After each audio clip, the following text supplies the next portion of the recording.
The public also get the chance to get up close and personal with military equipment, like this Black Hawk. And if you're lucky, they might even let you fly one. But now, 3 years later, the Arizona Supreme Court has stepped in. The Arizona Supreme Court is the first state high court in the country to rule that tattooing is a form of free speech and has full protection under the US and state constitutions. Although it may still be considered legal to text and drive in Arizona, if you're a teen driver driving within the first year of getting your license, you may soon have to put this away completely so that all your focus can be on the road. Who donate their time and materials to knit hundreds and hundreds of these for other women who need them. Right now, there are more people trying to buy a house than sell one. Well, thousands of women are diagnosed with breast cancer every year. But for those women who opt not to wear silicone prosthetics or have reconstructive surgery, a Tempe store is providing another alternative.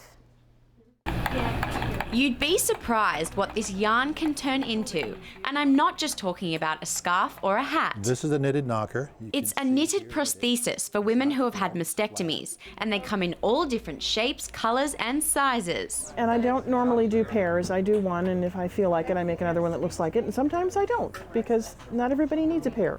And a wall of thank you notes from women who have received the knitted knockers is reward enough for the knitters and Tempe Yarn and Fibre store owner. That's sort of what motivates not only the people to continue making them, but it motivates us to continue being involved.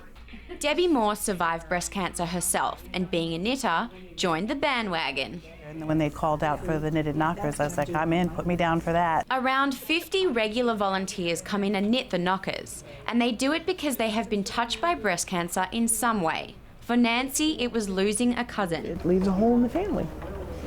So if I can make things a little bit better for somebody who's going through that, to me, that's important. The knitted knockers are not only lighter, cooler, and less irritable than silicone prosthetics, they're helping women feel like women again. They feel alive. Some of them even said, I feel sexy again. And they're also bringing smiles to women who don't always have a lot to smile about. I might even wear pierced knitted knockers, who knows, because it wouldn't hurt. The volunteers have knitted over 1,000 knitted knockers that have gone out to women all across the valley. I'm Michelle Brycki, Cronkite News. Get in line, please. North Pole, let's go. Early morning on the 2nd of December, some very special people were lucky enough to hold in their hands a boarding pass that would take them on a fantasy flight to a very far and fantastical destination. They all have a boarding pass that says North Pole. After 4 months of planning, a United Airlines flight took 120 economically disadvantaged kids on what was for most their first time on an aeroplane. And this may be their only Christmas experience.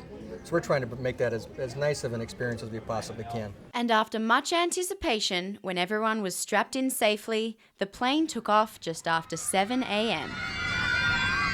The fantasy flight soared over Phoenix and then up above the morning clouds that could have quite easily passed as the white snowy icebergs of the North Pole.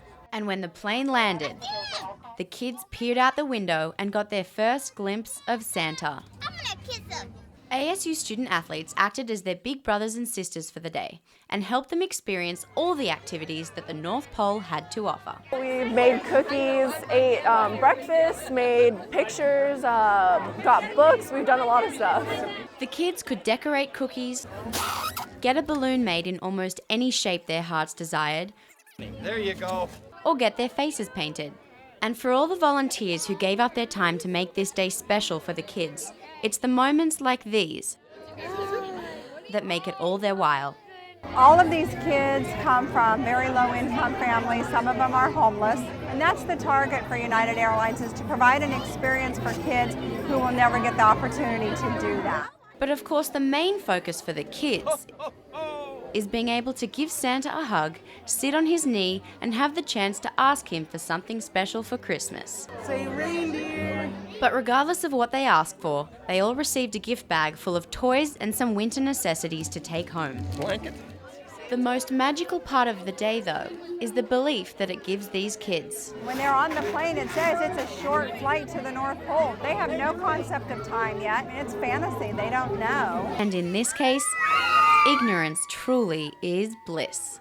For Newswatch, I'm Michelle Brycki reporting. Her name is Carlotta Thiganda. She was amazing from a very early age. Her profession and passion is golf. Wow. Amazing. And for 3 years she displayed that love as well as her notorious work ethic and positive attitude while playing golf for ASU. I love playing this sport. I wake up and I think about playing golf, so I feel really lucky because I'm doing what I like. As a freshman, she helped ASU win the 2009 National Team Championships, but she also made a name for herself.